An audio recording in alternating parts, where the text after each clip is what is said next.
Saat Ya'juj dan Ma'juj dilepaskan, mereka membawa kehancuran besar di muka bumi dengan kekuatan dan jumlah mereka yang luar biasa. Tidak ada yang mampu menghadapi kekuatan yang mereka miliki, sehingga Nabi Isa alaihissalam bersama orang-orang yang beriman harus mencari perlindungan. Mereka berlindung dalam sebuah tempat yang tinggi, yang dalam beberapa riwayat disebutkan sebagai Gunung Tursina. Dalam kondisi genting tersebut, Nabi Isa alaihissalam dan para pengikutnya tidak memiliki kekuatan fisik untuk melawan Ya'juj dan Ma'juj. Mereka hanya bisa bertahan dengan berdoa dan memohon pertolongan kepada Allah Subhanahu wa Ta'ala. Ya'juj dan Ma'juj terus menyebar dan menghancurkan apa saja yang ada di hadapan mereka. Mereka bahkan merasa telah menguasai seluruh dunia, hingga mereka mengarahkan panah mereka ke langit seolah ingin menaklukkan langit. Namun Allah Subhanahu wa Ta'ala menunjukkan kelemahan mereka melalui tanda-tanda yang melemahkan semangat mereka. Nabi Isa alaihissalam tetap memimpin umatnya di dalam doa, berdoa kepada Allah Subhanahu wa Ta'ala dan meyakini bahwa Allah lah yang mampu menyelamatkan mereka dari mara bahaya yang luar biasa ini. Ya'juj dan Ma'juj dikenal sebagai kaum yang sangat beringas dan membawa kehancuran yang besar. Jika mereka dilepaskan dari penghalang yang selama ini menahan mereka, mereka menyebar dengan cepat ke seluruh penjuru bumi, menghancurkan apa saja yang ada di hadapan mereka.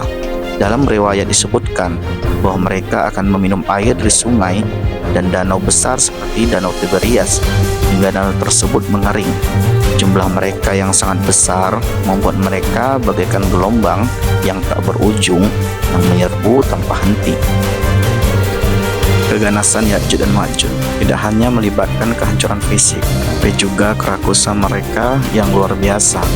Mereka merampas sumber daya alam tanpa ampun, memakan habis tanaman dan hewan yang mereka lalui, serta meninggalkan jejak kehancuran di setiap tempat yang mereka tinggalkan.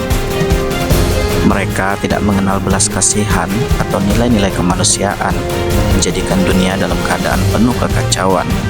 Bahkan mereka merasa begitu kuat hingga mengerahkan panah mereka ke langit, seolah-olah ingin menantang kekuasaan Allah Subhanahu wa Ta'ala. Beringasnya Ya'juj dan Ma'juj membuat mereka menjadi ujian besar bagi umat manusia pada akhir zaman. Tidak ada satupun kekuatan duniawi yang dapat mengalahkan kekuatan mereka.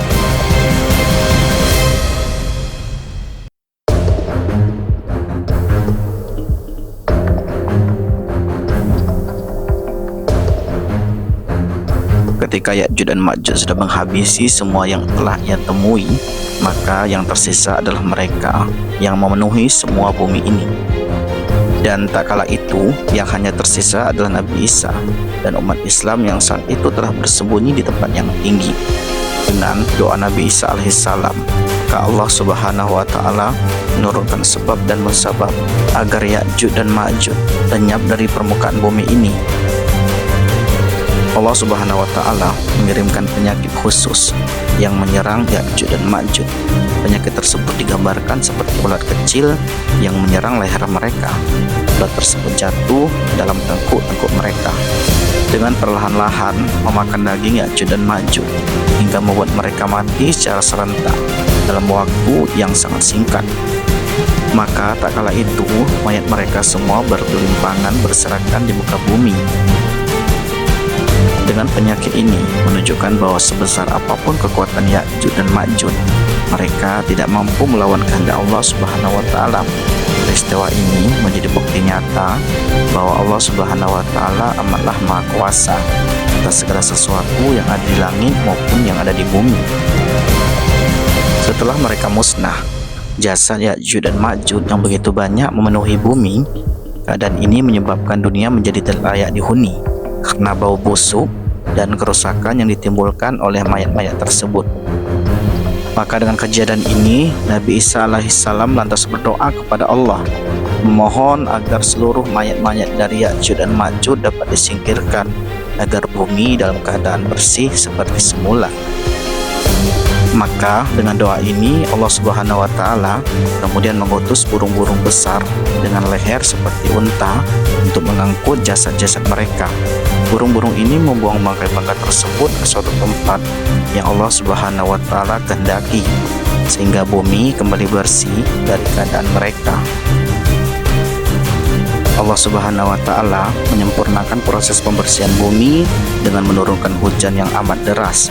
Dengan hujan ini yang membasuh seluruh permukaan bumi, membersihkan segala sisa kehancuran yang ditinggalkan oleh Ya'juj dan Ma'juj, hingga bumi menjadi bersih bak layaknya cermin. Setelah peristiwa ini, dunia kembali dalam keadaan damai. Nabi Isa alaihissalam memimpin umat manusia dalam kehidupan yang penuh dengan keadilan dan kebaikan.